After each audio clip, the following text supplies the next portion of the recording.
Dadasaheb Phalke award നേടി മലയാളത്തിന്റെ അഭിമാനം വാനോളം ഉയർത്തിയ മോഹൻലാലിന് സംസ്ഥാന സർക്കാർ കൊടുക്കുന്ന ആദരം ആ പരിപാടിയുടെ പേര് കണ്ട് പകച്ചു പോയിരിക്കുകയാണ് കേരളത്തിലെ സംഘികളും കൊങ്ങികളും. ഒന്നും പരസ്യമായിട്ട് വിമർശിക്കാൻ വയ്യ. നാളെ സെൻട്രൽ സ്റ്റേഡിയത്തിൽ നടക്കുന്ന പരിപാടിയിൽ വളരെ ക്രിയാത്മകമായി മോഹൻലാൽ അഭിനയിച്ചൊരു സിനിമ എന്നുള്ള നിലയ്ക്ക് ലാൽ സലാം എന്നൊരു ക്യാപ്ഷൻ അതിന് ഹൈലൈറ്റ് ചെയ്ത് കൊടുത്തു. അതിനോടൊപ്പം തന്നെ വാനോളം മലയാളം, അതായത് മലയാളത്തിന്റെ അഭിമാനം വാനോളം ഉയർത്തിയ മഹാനടൻ, ആ നിലയ്ക്ക് ഈ നാടിന്റെ പ്രശസ്തിയും യശസ്സും മോഹൻലാലിലൂടെ ലോകമറിയുകയും അദ്ദേഹം ആദരിക്കപ്പെടുമ്പോൾ അതിനോടൊപ്പം ഈ നാട് കൂടി ആദരിക്കപ്പെടുന്നുണ്ട് എന്നതിനെ മുൻനിർത്തിക്കൊണ്ട് സംസ്ഥാന സർക്കാർ വാനോളം മലയാളം ലാൽ സലാം എന്ന പേര് കൊടുത്തു. ഉടനടി തുടങ്ങിയിട്ടുണ്ട്. മോഹൻലാലിനെ ചുവപ്പണിയിക്കുന്നു, മോഹൻലാലിനെ ഇടത് ഹൈജാക്ക് ചെയ്യുന്നു. അതായത് മോഹൻലാൽ എന്ന് പറയുന്നത് ഈ നാടിന്റെ ഒരു പൊതു സ്വത്താണ്. അദ്ദേഹം ഈ കാലഘട്ടത്തിൽ ഒരു നടൻ എന്നുള്ള നിലയ്ക്ക് അദ്ദേഹം ജോലി ചെയ്യുന്ന മേഖലയിൽ ഏറ്റവും വലിയ അംഗീകാരം അദ്ദേഹത്തെ തേടിയെത്തുമ്പോൾ അദ്ദേഹത്തിന് അർഹിക്കുന്ന രീതിയിൽ ആദരിക്കേണ്ടത് ഈ നാടിന്റെ ഉത്തരവാദിത്വമാണ്. അത് മോഹൻലാലിന്റെ രാഷ്ട്രീയം പരിഗണിച്ചല്ല. മോഹൻലാലിന്റെ രാഷ്ട്രീയത്തെ സംബന്ധിച്ച് പലതരത്തിലുള്ള ചർച്ചകളുണ്ട്.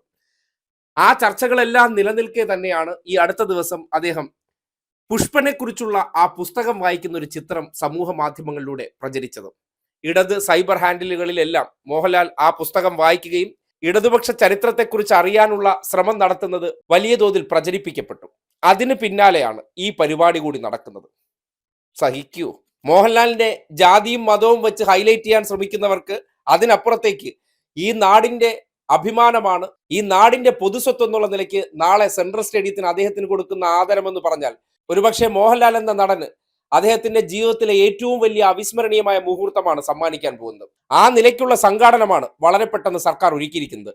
സെൻട്രൽ സ്റ്റേഡിയത്തിൽ 10,000 പേർക്ക് ഇരിക്കാവുന്ന കസേര മറ്റ് 10,000 പേർക്ക് മോഹൻലാലിനെ ആദരിക്കുന്ന ആ ചടങ്ങ് കാണാൻ വേണ്ടിയുള്ള സംവിധാനം ഒരുക്കിയിരിക്കുന്നു. ഒപ്പം മോഹൻലാലിനോടൊപ്പം അഭിനയിച്ച നടിമാർ ഉർവശി, ശോഭന, മേനക തുടങ്ങി പഴയ കാലത്ത് അദ്ദേഹത്തോടൊപ്പം സൂപ്പർ ഹിറ്റുകൾ സൃഷ്ടിച്ച നടിമാരെയും ഈ പരിപാടിയിൽ പങ്കെടുപ്പിച്ചിട്ടുണ്ട്. അതോടൊപ്പം തന്നെ കേരളത്തിൽ നിറഞ്ഞു നിൽക്കുന്ന വനിതാ ഗായകർ, അത് റിമി ടോമി മുതൽ സൈനോര വരെ നീളുന്ന സകലരെയും ഒരു കുടക്കീഴിൽ കൊണ്ടുവന്ന് മോഹൻലാൽ തന്നെ അവരോടൊപ്പം പാടി അദ്ദേഹത്തിന് ലഭിച്ച ആദരം, അത് നേടിക്കൊണ്ടുവന്നതിന് ഈ നാട് തിരിച്ചു കൊടുക്കുന്ന ആദരവെന്നാൽ അദ്ദേഹത്തിന്റെ പഴയ കാലഘട്ടത്തിലെ മുഴുവൻ മെലഡികളും അദ്ദേഹവും ഒപ്പം ഗായികമാരും ചേർന്ന് ആലപിക്കുന്ന ഒരു അപൂർവ മുഹൂർത്തം. ചേർത്ത് പിടിക്കലല്ലേ, ആദരവിനെ അംഗീകരിക്കലല്ലേ? അത് കണ്ടിട്ട് കുരുപൊട്ടേണ്ട യാതൊരു കാര്യവുമില്ല. ലാൽ സലാം എന്ന വാക്ക് കണ്ടപ്പോഴത്തേക്കും ഇവിടെ കിടന്ന് അങ്ങോട്ട് ഉറഞ്ഞു തുള്ളുകയാണ്.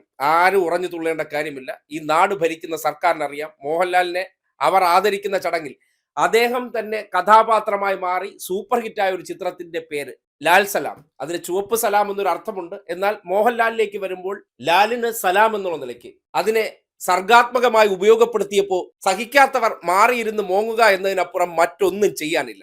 മോഹൻലാലിന് പ്രശ്നമില്ല, അത് സംഘടിപ്പിക്കുന്നവർക്ക് പ്രശ്നമില്ല. മറ്റു ചിലർക്ക് ഇത് കാണുമ്പോൾ മോഹൻലാലിനെ ചുവപ്പുവൽക്കരിക്കുന്നു എന്നൊക്കെ തോന്നുന്നുണ്ടെങ്കിൽ മോഹൻലാലിനാണ് അത് തുടങ്ങേണ്ടത്. ഒരുപക്ഷെ മോഹൻലാലിന് ദാദാസാഹിബ് അവാർഡ് കൊടുത്തത് കേന്ദ്രമാണ്. ആ നിലയ്ക്ക് മോഹൻലാൽ ഇതാ കേന്ദ്ര സർക്കാരിന്റെ അവാർഡ് മേടിച്ചത് കൊണ്ട് അദ്ദേഹത്തെ ആദരിക്കാൻ പാടില്ല എന്ന് സംസ്ഥാന സർക്കാർ തീരുമാനിക്കണമായിരുന്നു. അങ്ങനെയൊന്നുമല്ല. മോഹൻലാൽ എന്ന നടനെ അർഹിക്കപ്പെടുന്ന രീതിയിൽ ആദരിക്കും. കാര്യം അദ്ദേഹം എത്തിപ്പെട്ടത് അദ്ദേഹം നിൽക്കുന്ന മേഖലയിലെ ഏറ്റവും ഉയർന്ന അംഗീകാരത്തിലേക്കാണ് നടന്നു കയറിയത്. അത് ഈ നാടിനെ സംബന്ധിക്കുന്നിടത്തോളം അഭിമാന മുഹൂർത്തമാണ്. അത് ചിലരുടെ താല്പര്യത്തിനെയോ ചിലരെ സംതൃപ്തിപ്പെടുത്താനല്ല, ഈ നാടിന് ഉതകുന്ന രീതിയിൽ, ഈ നാടിന് താല്പര്യമുള്ള രീതിയിൽ, ഭരണത്തിലിരിക്കുന്നവരുടെ ഇഷ്ടപ്പെടുന്ന രീതിയിൽ അത് കൊണ്ടാടും. ഒരു സംശയവും വേണ്ട. നോക്കിയിരുന്ന് മോങ്ങുകയല്ലാതെ മറ്റ് പോംവഴിയില്ല എന്ന് മാത്രമേ അറിയിക്കുന്നുള്ളൂ. അപ്പോൾ നാളെ സെൻട്രൽ സ്റ്റേഡിയത്തിൽ മോഹൻലാലിന്റെ ആദരം ഒരുപക്ഷെ കേരളത്തിന്റെ ചരിത്രത്തിലെ ഏറ്റവും വലിയൊരു നിമിഷം കൂടിയായി മാറുമെന്നുള്ള കാര്യത്തിൽ ഒരു സംശയവുമില്ല. അതിനുവേണ്ടി കേരളം ഒരുങ്ങിക്കഴിഞ്ഞു.